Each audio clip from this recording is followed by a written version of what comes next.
Hello everybody and welcome back to episode 9 of the Weekly Deep.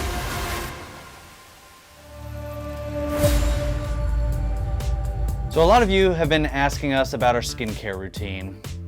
I'm just kidding.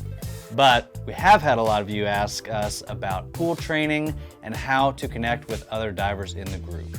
We tried regularly scheduled pool training. We really wanted to make it a thing, but when the rubber hit the road, we just weren't able to fill the lanes. And during the summer, it's gonna be even harder to park at the plunge. So we came up with a solution that should help.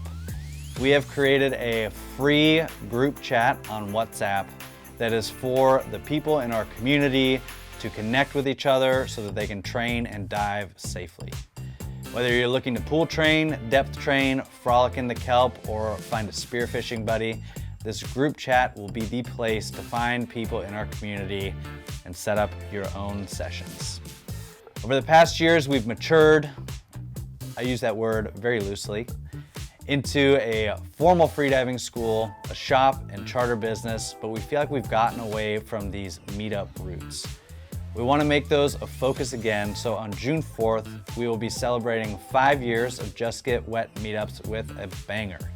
It's going to include free line diving, a snorkel session or two, and of course, hot dogs and 80s music.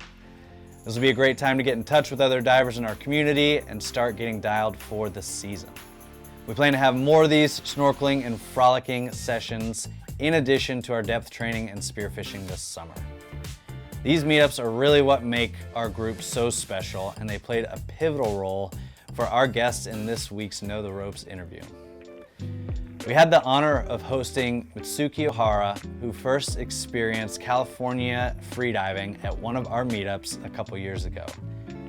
Fast forward to now, she is a female record holder for White Seabass, which is an incredible feat, especially in such a short period of time.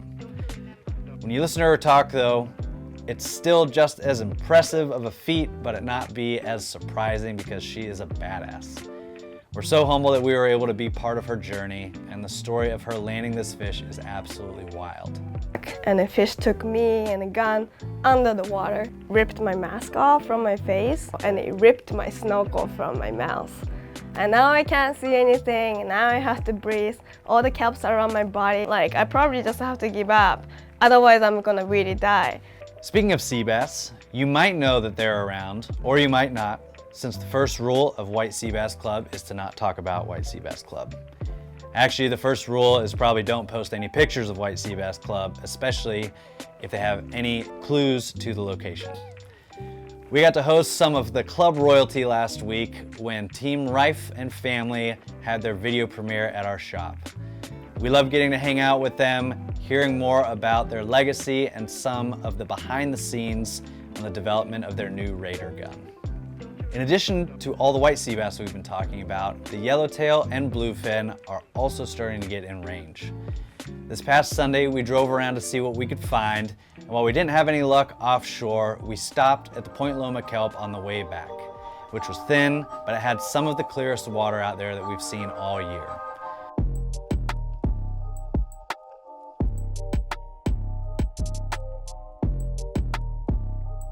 The water was a very manageable 61.5 degrees, and we expect that to get warmer, which brings us to this week's Dive Viz forecast.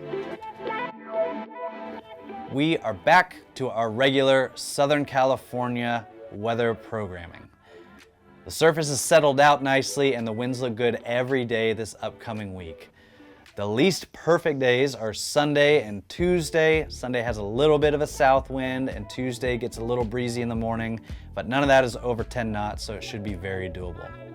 What is a little bit different is we have a long period south swell in the 3 to 4 foot range, which peaks on Monday and Tuesday in the 4 to 5 foot range.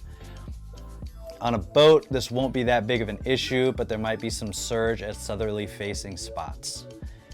This run of swell continues for a while, and we expect it to bring warmer water, and with it, some bigger fish. We'll let you know what we see and hear. We plan on running a scouting mission next week, purely for scientific reasons.